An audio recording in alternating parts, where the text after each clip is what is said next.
to the Buy Box Bandits podcast.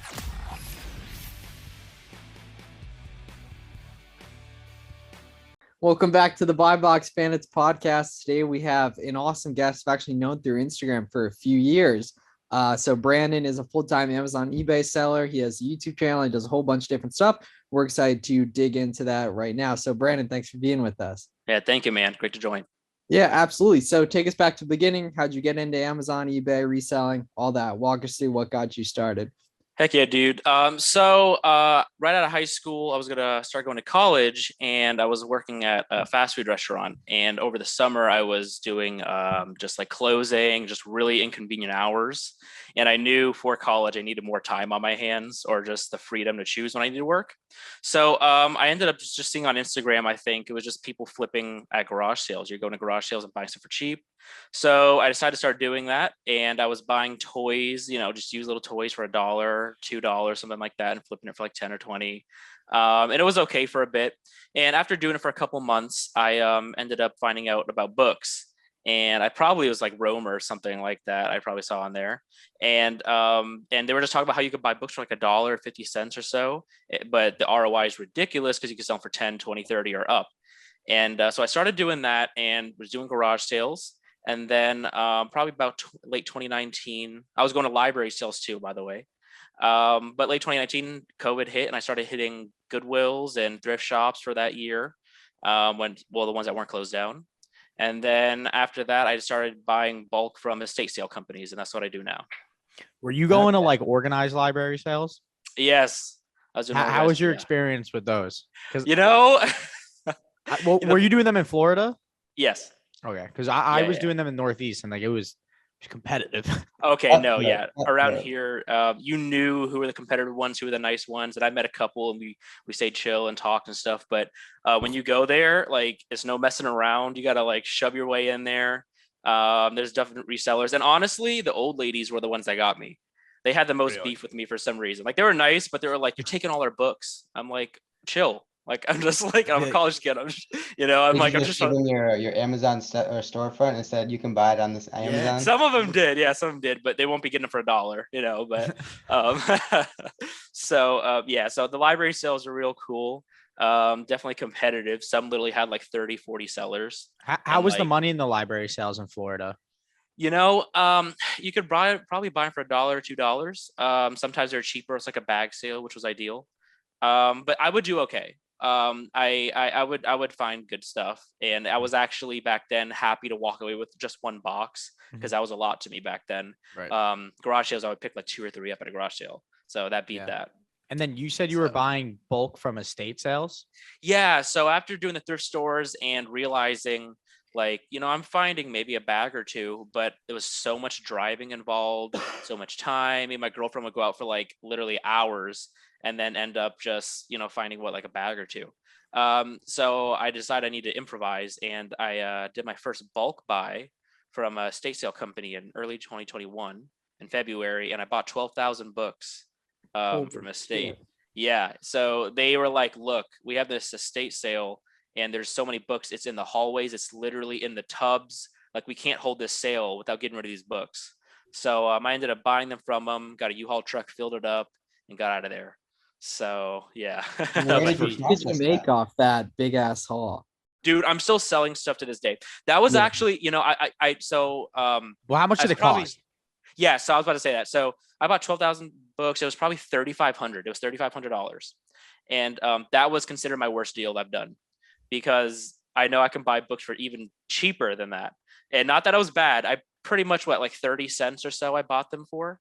And so I easily made my money back, and definitely did, I don't know, 3,000 or 4,000 or something over this last year. And they weren't the best books, but it was the volume that I was interested in getting into the game. And from that, I've met so many people that have taught me so many things about books that ever since I've just been getting smarter about my buys. So that first bulk purchase, where did you process those books? Because I presume you didn't have any sort of significant setup, right? So back in the U-Haul.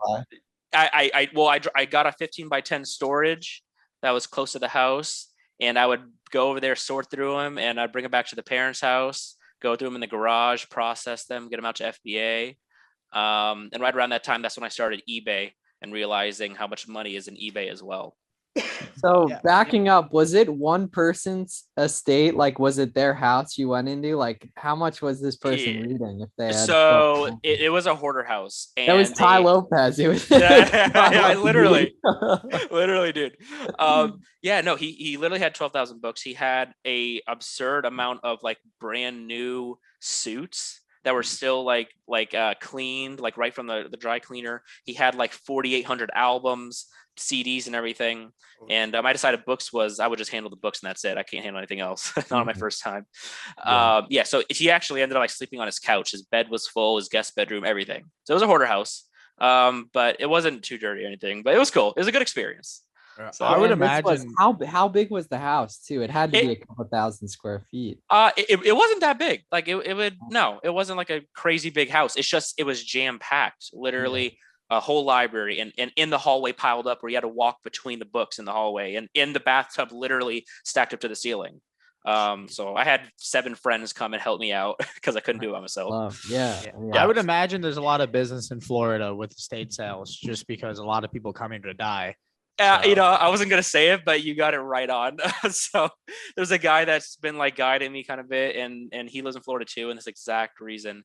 People are either moving or unfortunately passing away or something, and they need to get rid of their stuff. So yes. There's just a large elderly population here, especially a lot of them migrate here and then they just wind up dying. Yeah, it is what it is. Yeah. So Awesome. yeah. So but ever since, so after that deal, I ended up doing more deals, and the more I did, the better I got. So the cheaper I got for the books I got, and the better books I was getting. So it was just like overall experience. I've learned so many people, including John and Common Ground Finds. He's an eBay seller, and they've just been really helping me out. And how did you So remember originally that find first- that giant estate sale? Facebook Marketplace. So I found a Facebook Marketplace, and literally with it, I somehow scored it within 5 minutes. And he said, look, I have someone else that's interested, but if you can come here like tomorrow, then like you're like up first then. So I ended up getting there immediately, hustled my butt off and just getting over there. So, and then we ended up making a deal. So, but And you're still buying books now to this day? Yes. So after that, I was doing kind of buyouts randomly. Now I have 4 to 5 different sources that will call me up, and they'll give me a pre-sale offer. So I'll go there, inspect the books. They're like, look, the books are inconvenient. That's why we're calling you. And that's why I do what I do. And we'll give you a good price. You get them out of my way, and then you do you. So that's my convenience is what I do, is I move their heavy books out of the way. So, dude, and people underestimate books are fucking heavy. Dude. Oh my, like 50-60 pound boxes. Like I've definitely pulled some muscles and stuff. Like it's not easy, but it's just I know that I'm young and I do have the time to try to go out sourcing, so I can provide a service for people that just can't do it. And what type of numbers are you doing? If you don't mind sharing? So I primarily started on FBA, and I was probably doing, I ended up getting like 3,000 or 4,000. That was at the beginning, a month or something like that on there. eBay now, I think my 90-day total is like 13,500 or something like that. And so recently it's like really been going up. Literally within months, like I remember hitting 8,000, then 10, and then 12, and over fourth quarter, now I'm at 13.5 consistently, and it's just going higher. And the thing about it is, compared to other people, I know like a lot of people in the book game that have some helpers. I'm actually in the process of finding helpers because it's all on me right now. I think I kind of met my cap for how much I can do by myself. So I think I'm probably doing about 4,500 to 5,000 on eBay right now, and then probably like another 1 or 2 on FBA right now. Yeah, and And so, I assume, take us do you through have the, any cost of goods? I'm sorry? Do you have any cost of goods? As in, what do you mean? Like, do you pay for books? Or do you Yeah. Oh, you do? Okay. Yeah. I'll buy them in bulk, but I just get at a really good price, or I'll negotiate. The one thing I learned is the cheaper you get them for, the more money we'll make, obviously. So that's kind of your money maker right there. So yeah. So, and ever since I've just been learning what kind of books I get through them quickly, and now it's getting to a point where I need some help. So do you have a specific workflow that you follow in terms of when you reprice, when you scan books, when you list books, all that good stuff? Yeah. So what I'll try to do is I actually have another rest of the bulk deal right now in my garage. But so I'll try to get through the books first, and I'll sort them out through eBay and Amazon. And what I'll try to do is I will get my Amazon processed. I'll clean them, I'll condition them, list them, and get them out. And so I'll have my FBA out of the way since it's going straight to the warehouse, and I don't have to worry about it. And then so my eBay operation, I'll have 16 by 12 boxes, and I'll fill them up, and then I'll have them in my storage, and probably every week or two I'll grab a couple boxes and I'll periodically list them per day or just set up drafts so I can have activity in my store. But other than that, it's just about listing and shipping. So yeah. Do you do any merch fulfilled for Amazon? I'm assuming not. I do, yeah. So I do FBA, I'll do eBay, and some merchant fulfilled, and it just depends on the book with the sales rank. If it's a quick seller, then yeah, I'll go ahead and list it on there.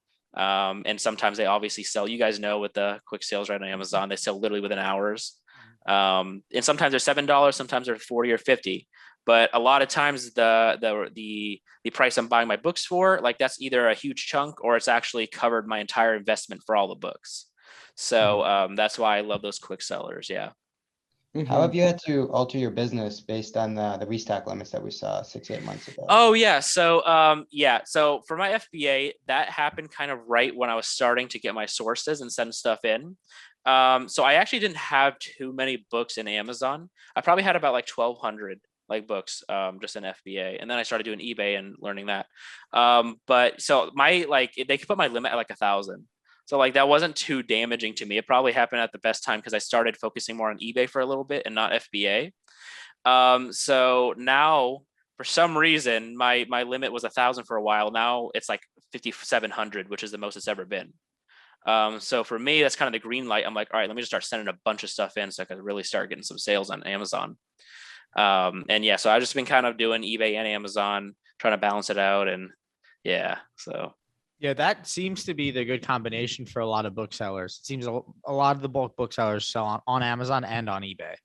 Yeah, I've noticed a huge difference. I was like, I mean, it's kind of different, but like having multiple flows kind of thing. I was thinking about that when like people just have multiple incomes, but I was thinking about it in my business and selling on Amazon, selling on eBay, selling on Facebook Marketplace, monetizing my duds. All those things really add up, and I've really learned from that. So I've made a point to try to cash in on each one. Is there like an easy workflow to creating eBay listings? Because I noticed whenever I did them, they are so annoying to make. They're very annoying. Even like recently, I'm like trying to sell 2 iPhones that I have that I never it's so annoying to make the listings. That's my biggest problem right now is finding the time to list. And that's why probably my first helper will be a lister. Because I could use 40 to 60 listings or more a week. That's not on me. Because yes, you're talking about pictures, description, pricing, obviously shipping, and then the details, which it could take like 15 or 20 minutes to do one listing. I got to a point where I'm doing how fast are you doing it now? So like with books, I copy and paste a description to make it quick. I take probably 5 to 7 pictures.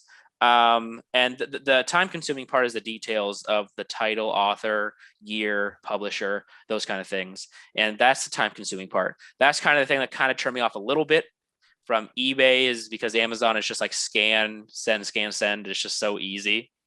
And so, yeah, so that I'm learning, but yeah, eBay, super time consuming. I'm trying to find someone right now to do it. So. And are all your books right now housed in the storage unit? Yeah, I have some in my storage unit and my guest bedroom at the house.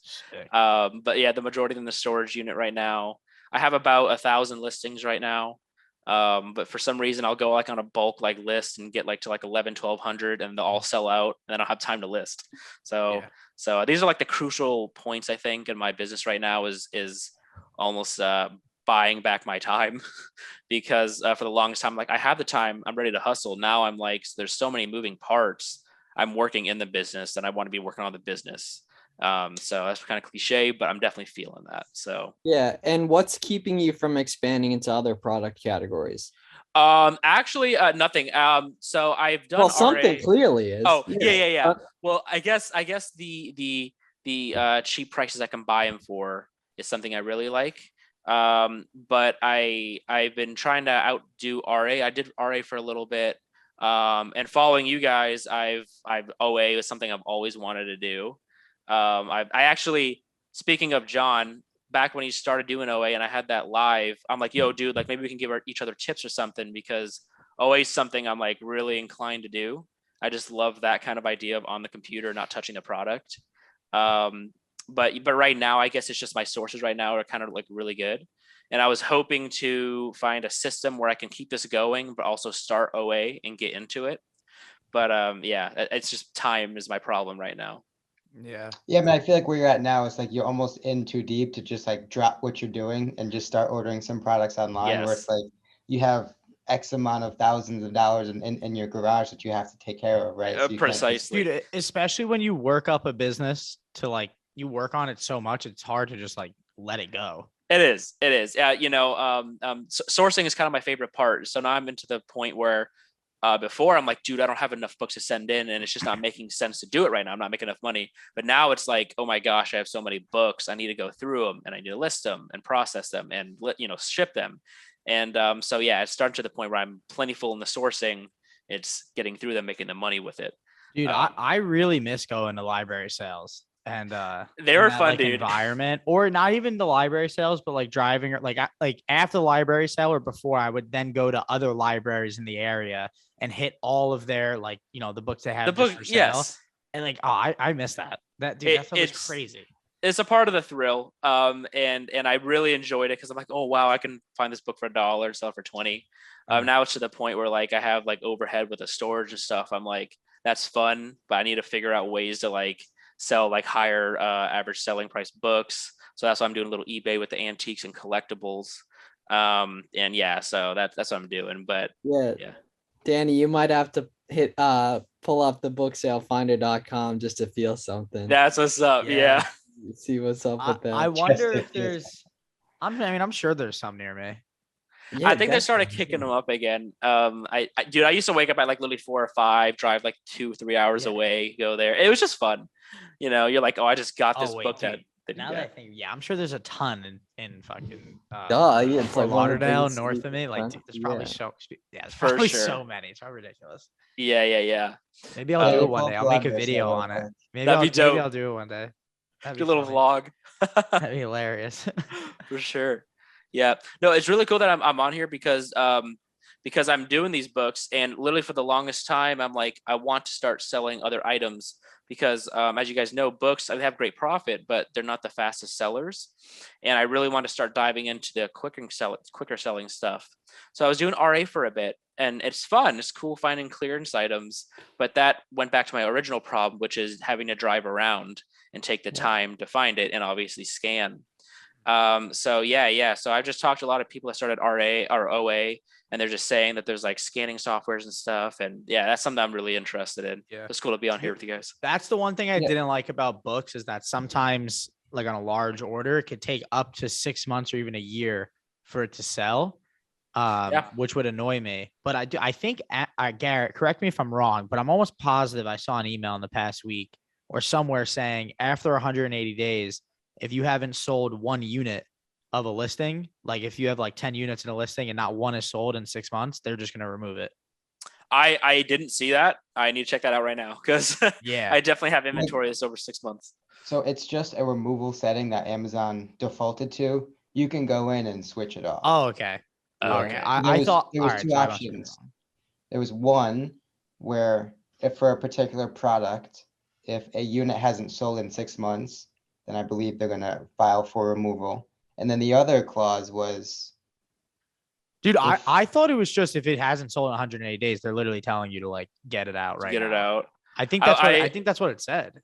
I wouldn't doubt it because I mean, you guys know, you mentioned that restock limits for that longest time. I thought pretty much books FBA was over, and I think they're definitely trying to wean it out for sure. I mean, once COVID hit, I think they started cracking down on. I have it because my restock limits is actually highest it's literally ever been. I've never had over 5,000. Yeah, everyone skyrocketed. Yeah. Okay. I didn't know if it was because I was doing a little RA or not. Well, also Amazon's like actively expanding. Like when I go home to Jersey, there's this one road within the past year.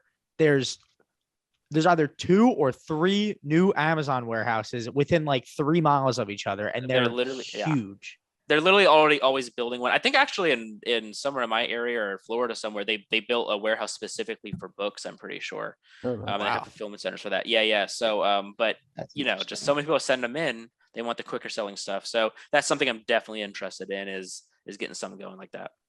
That's awesome. So, yeah. Yeah, where do most of your books go? What warehouse? I think, what's it? I know the lettering. I think North Carolina. I think Charlotte. Oh, That's CCL or CLT. Yeah, CLT too. Yep, that's it. Yeah, that's where everything goes from our spot in Delaware, or a lot of it. Yeah. I always knew, I'm like, and I barely get split shipments anymore for some reason. That was a huge Really? problem. Yeah, Do books go into FC transfer? No, I would assume. I don't know. I don't know. No. I remember back like probably like a year or two, I was getting so many split shipments, but like now it's like been so consistent. I will send like 300-400 books in at a time and not have a problem for some reason. Yeah, and what's your ASP on Amazon? On Amazon, honestly, probably 12 to 15. Oh yeah, so you're doing bulk. Yeah, you're totally doing bulk. Yeah. And for what I do, the deals could either be heavily eBay, they could be heavily Amazon, mixture of both. What do you do? Yeah, and what do you do with duds? So duds, I have a person, two people actually, and they actually scrapbook. So they'll buy by the box from me, $10 a box, and I'll just fill them up, and they'll either pick the ones they want and then go ahead and donate them. So I'm just monetizing the duds and getting them out, and they come pick them up from me. So I'm happy with it. There was a company I was using when I was doing bulk books, and they were taking like Gaylords of my duds. I forgot what the name of the company was, but they were like, and then every quarter they would pay me out like 3 cents a pound or like 3 cents of like the usable pound. Yeah, it was really good. Oh, that's something I might be interested in too. Because that was, I don't know if they're still doing it anymore though. But you're only getting rid of your duds by the box. Don't you have a buildup of like trash? Wait, what do you mean? Like, what do you mean? So like you said, your only disposal method is essentially by the box, selling them to these two ladies. Yeah. Aren't you acquiring more books faster than you're getting rid of your duds? Yeah, that's certainly something that happened. I had a guy, and I'm still working out the thing, but I'm finding more people to buy them. But I had a guy that he's like, I guess picks up your books for free, and he does some kind of like mobile book sales or something. So I had like 40 boxes of stuff, and I'm like, do you want them? And he's like, yeah. I'm like, okay, bet. So I'm like, loosen my load, and I can start building them up again and start selling to these people and hopefully find some other people. But no, I'll try to lot them up by genre, and things like that too, or by art books or something. But an efficient way is just giving them to the people I know and getting them out of the way. Yeah. What would you say your ASP is on eBay? eBay, that's tricky. So I shoot for $10 to $20 for the majority of my books, and I'll certainly start. I have $30-$40 consistently too, and then we get into the $100 range, and I have my higher antique kind of books. But I would say $10 to $20 is like my average. And then you're shipping those on eBay with first class mail, right? Medium mail. What is it? Media. Oh, that's right. Medium. Yeah, that makes Yes. sense. Yeah, the cheapest form. So, and I love that. So, has that price gone up? It's $319 is the lowest price, and I think it used to be $289. Definitely gone up. It's going up in April again. No, it's not. Are you serious? Yes, I mean 7%. So like, Okay. obviously, like you could just choose to not take some stuff. Yeah, it's like 30 cents a unit. Yeah. Oh, okay. I don't know. Okay, I'll just make sure the charge. What would you say your like acceptance rate is? I know it's kind of hard because you have variable sources, but like what's the range on your acceptance rate? So that's really cool for what I do. It's a little higher. If it was just FBA, it would be pretty low. With eBay, it's certainly like opened my horizons for it.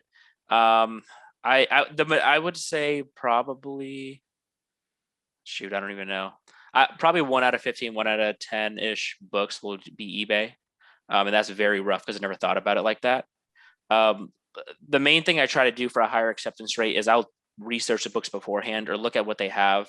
If it's military books that happen to be from Europe, pretty much every single one of those are worth it for like high profits. So it's just kind of knowing what the books you're dealing with. And it's a little different from Gaylords because you're just kind of getting a bunch of stuff and you're scanning it. These I'm going into the houses and I'm looking at them if they're collectors and maybe leather bounds.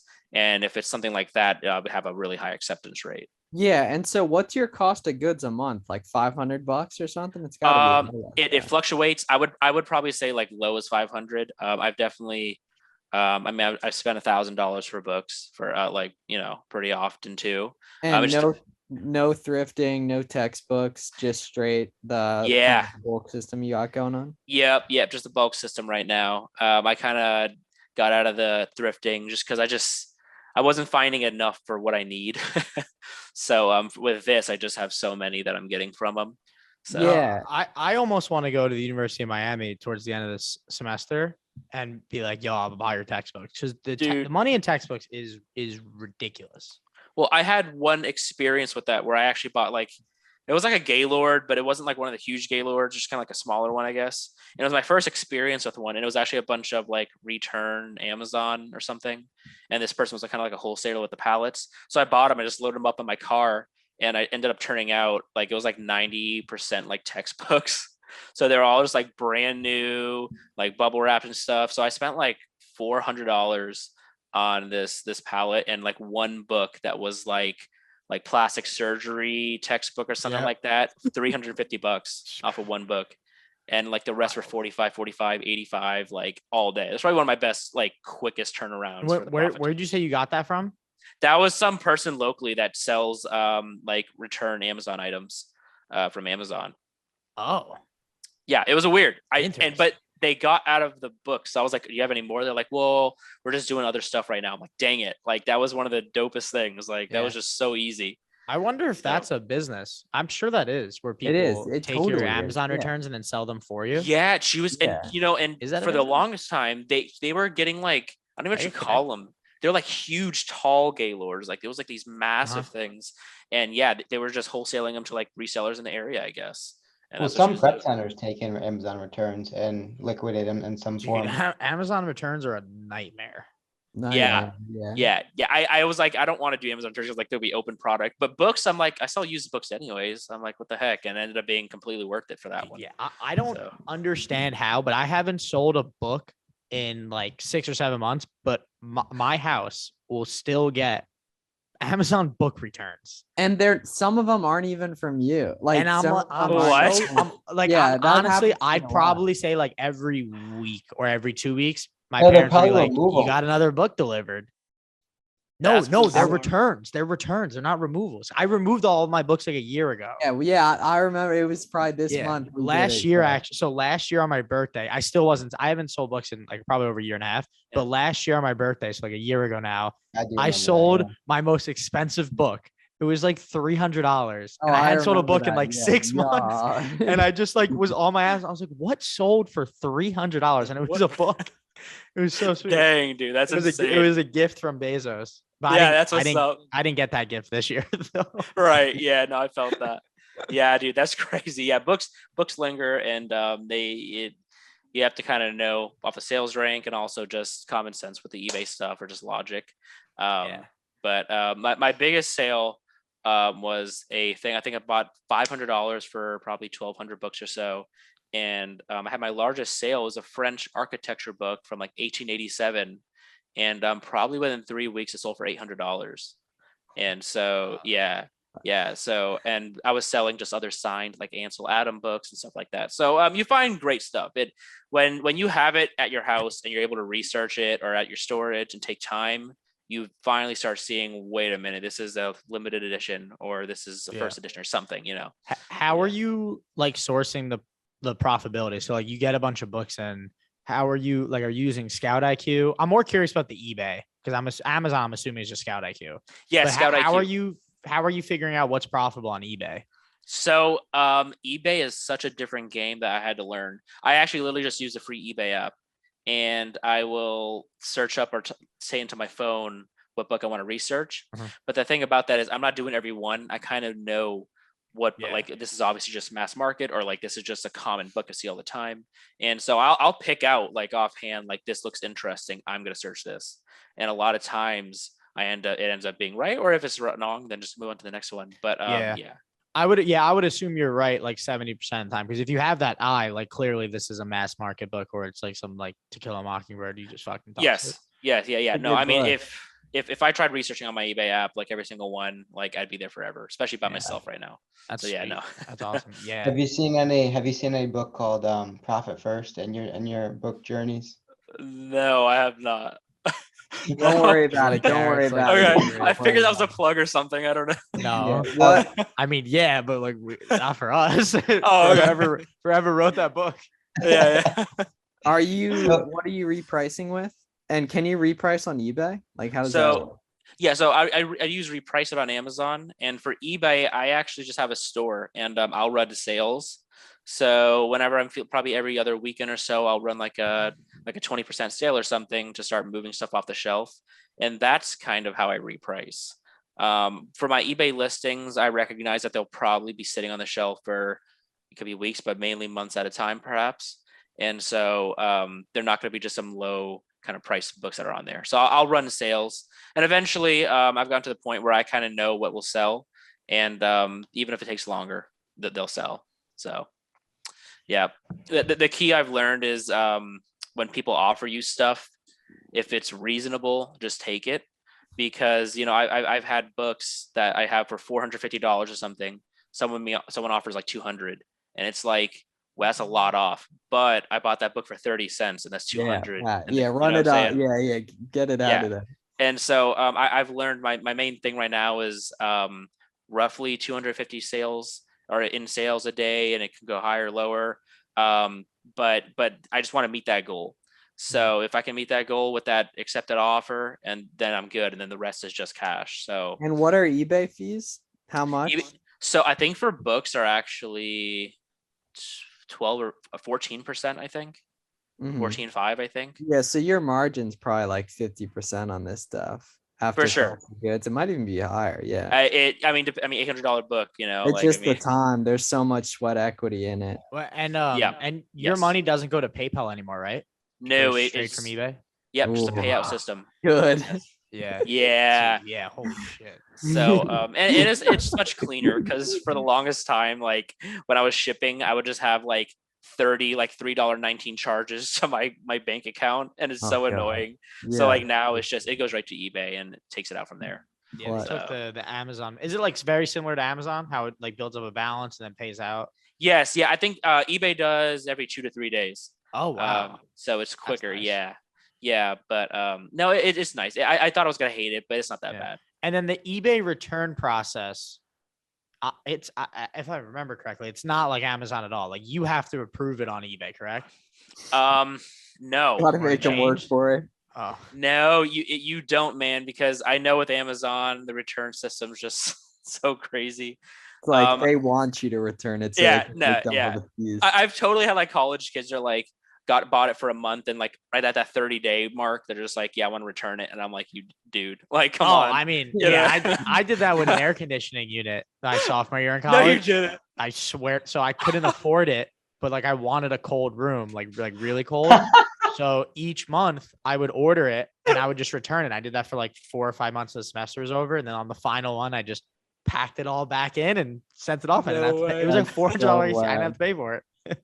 I mean, but yeah, that's the system. Like, you can do it. I mean, look, like I felt bad, but bro, like I need. It's fine though. I'm sure Bezos has taken so much of my money I don't even know about. I was gonna say that. Right. You paid it back to him, I'm sure. So with the eBay, it's different, because no, they can just go through eBay and do the same thing. They're like, oh, this was a damaged item, or this is not what I wanted. I was a little it was different for me, because I thought there would be more returns on eBay, but there's not, because you're providing pictures, and a lot of the times they know what they're getting, especially if you emphasize it, which I do. Yeah, I would assume too, if you're going on eBay to look for a book, like Yes, yeah, you're probably not returning that.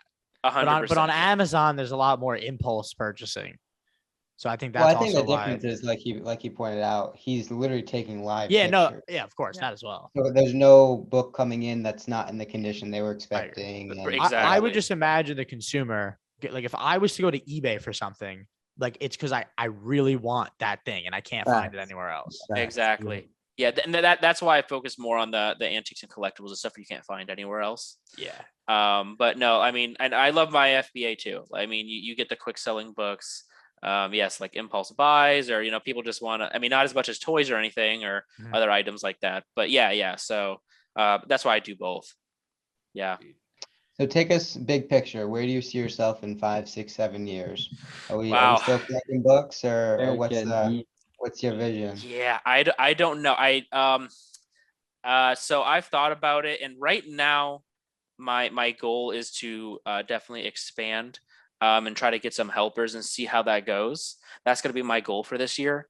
Ideally, I'm emphasizing, like, I really wanted to do OA, just because I love the idea of just being on the computer and having fulfillment centers, and I would love to implement that.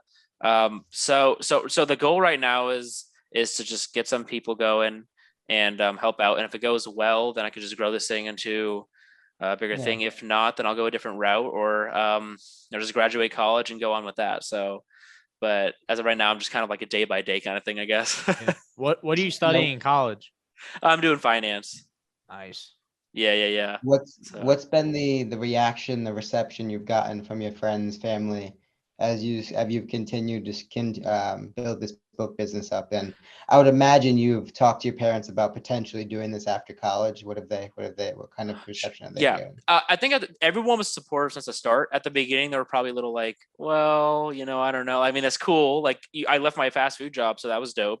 And I ended up just being able to work when I want, kind of thing. So I think it was supportive then, but like, well, maybe you should get like a job, some of my friends said. But after that, and I really started ramping it up, and especially within the last literally 2 or 3 months, how it's been going, it's just going up and up. And they've been super supportive. Everyone's been really cool about it. So yeah, it's just been support all around. That's sweet. What fast food restaurant were you working at? I was working at Arby's. Nice. Yeah. I don't know if I've been to Arby's. It's controversial. I liked Arby's to begin with. I have a lot. I of was kind of people hoping you don't were like Arby's. I was kind of Yeah. Danny No. loves McDonald's. I mean, it's just the most successful franchise in history. Hey, People I'll are go. unsubscribing in by multiple the fashions. second. They're disliking the video. They're unsubscribing. No, I'll hit McDonald's at 1 a.m. Like, that's not a problem. I'll get the burritos. Like, I love it. Dude, I could be worth $300 trillion and I would still go to McDonald's. Absolutely. Yeah. I think that's like more dollars than exist in the world. Thank you, Miles. Miles is being a reply guy right now. Yeah. Reply guy. Dude, actually, that's not possible because there's not that much money. A replier. You're gonna have to pay taxes on that money. That's tough. Yeah. It's real tough. Bad. Yeah. So, but yeah, no. So it's been real cool, and it's just I'm just trying to hit my milestones, I guess, and work things out. So while doing full-time college. So When do you graduate? I think I'm a year behind. I'm probably in a year or so. Nice. I'm probably gonna graduate. I think knowing now it's probably a decent idea.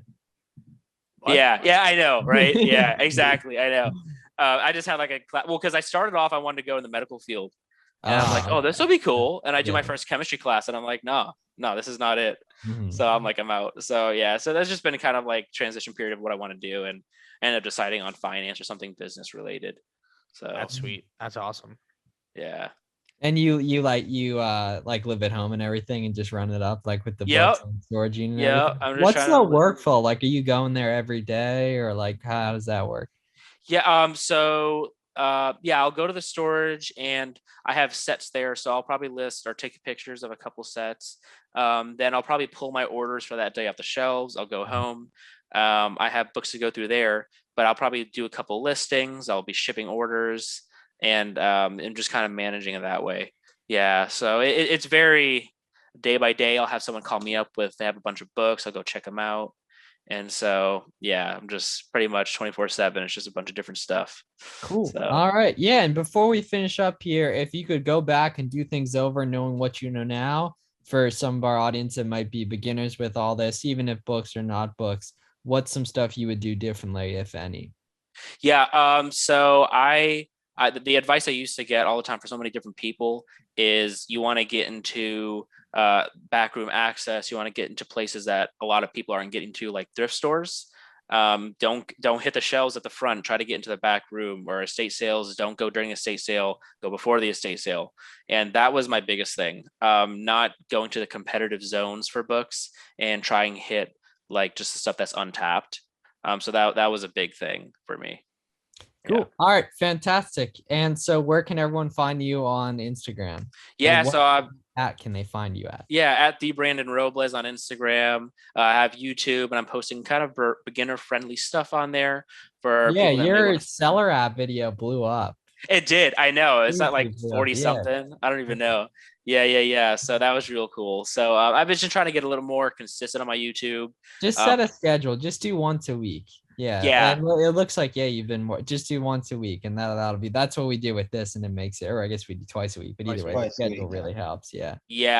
I've heard consistency. So that was my big thing, is doing once a week. Yeah. You you can't do like, you just not, I mean, maybe before, but you can't have any YouTube channel without a consistent upload. It has nothing to do with the viewers. It's all because if you're not uploading consistently, YouTube just won't push your content.